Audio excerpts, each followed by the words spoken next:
I'm happy to take your questions now, but I do just need to say a special thank you to Maritime New Zealand, the authorities, and the Defence Force for all their assistance. It's been fantastic, and it's been a well-coordinated and team effort, and Svitzer Salvage do thank you. In a change from the normal system, we'll take some questions for Drew now, before we hear from Nick.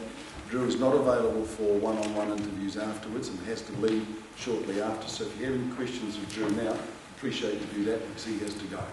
Thank you. Start down here. Yes. So last night we had about 21 tons have been taken off the boat. You've been indicated today that progress is now starting to get okay. Do you know how many tons you've extracted so far? We're continuing with it from the transfer as of last night. I can't give you a figure right at this present moment how many tonnes has been transferred, but what I can say to you is that fuel transfer hasn't been stopped in any way, and we are looking for means and ways of actually expediting that and speeding up the process in a controlled manner. How bad does it have to be out there for you to, say, pull the in for a night, depending on weather conditions and things like waves?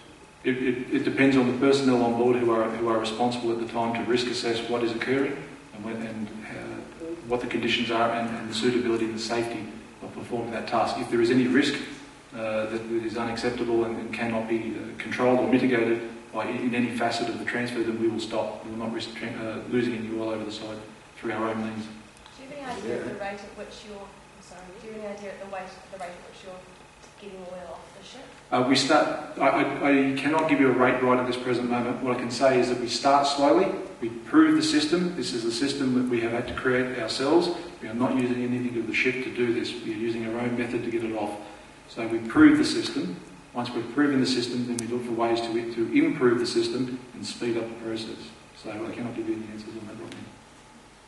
Where was that oil transfer system where it's, the landfill where this oil is being taken? Nick can answer that question from the maker. Drew, obviously you've worked on other operations like this before.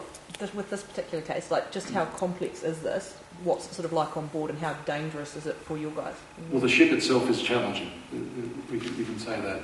The aspect of the ship as it stands at the moment with the 21-degree list does present its own challenges in being able to get about on the ship. It is in a serious condition. Everybody can see that the ship has suffered some significant damage. The condition is serious. So we have to take this carefully, how people actually manoeuvre themselves around on board the ship and how we can actually effectively do the task at hand. So it is serious. How many hours are you The weather that's coming. The weather that's coming.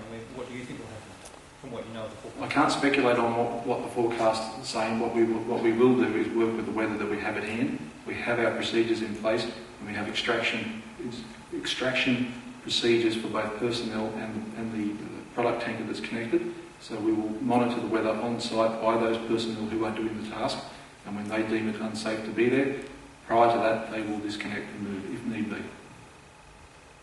How many hours are your guys doing? How long are the shifts?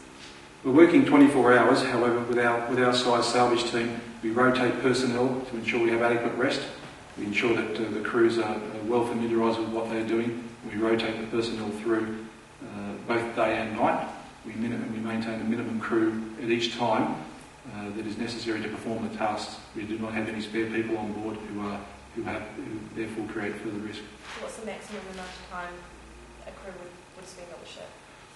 At the present moment, we would work between 8 to 10 hours, subject to logistics and transport. Okay, looking at the diagram, 1,000 tonnes has been confirmed to be above the waves, 350 oils not being accounted for, which could be below the waves. How confident and how big a priority is reaching that? I understand you've had divers doing hot taps from the access that in terms of establishing A as a B and ready to fuel it out. We know where the fuel is on the port side, 5-port fuel tank.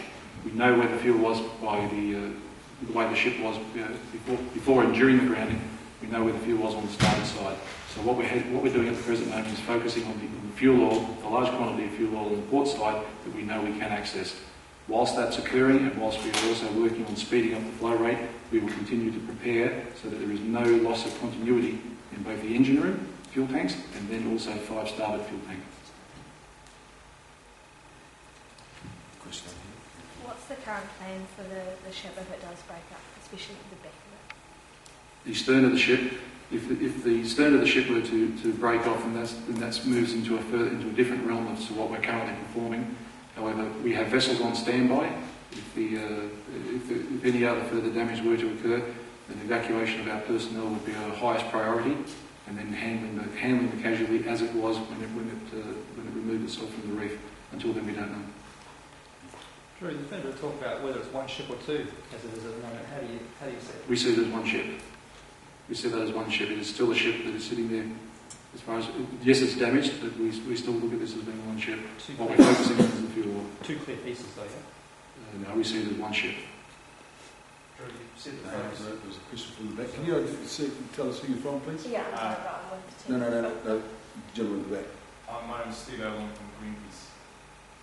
Yeah. When you talk about the breaking up of the ship, you are talking about a complete severing of the stern from the remainder of the ship. And if that's to happen, and the stern is to sink, what are the possibilities for salvage of the oil at that point?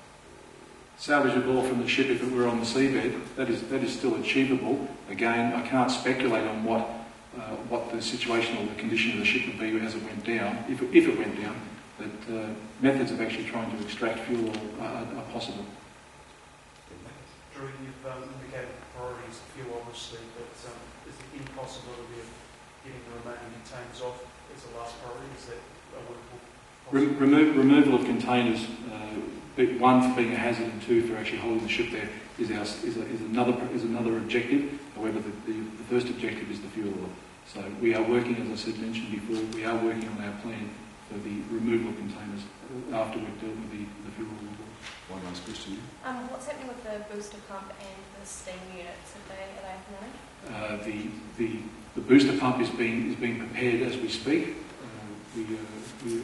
We aim to have that booster pump installed into the fuel line, into our bunker hose line in this day.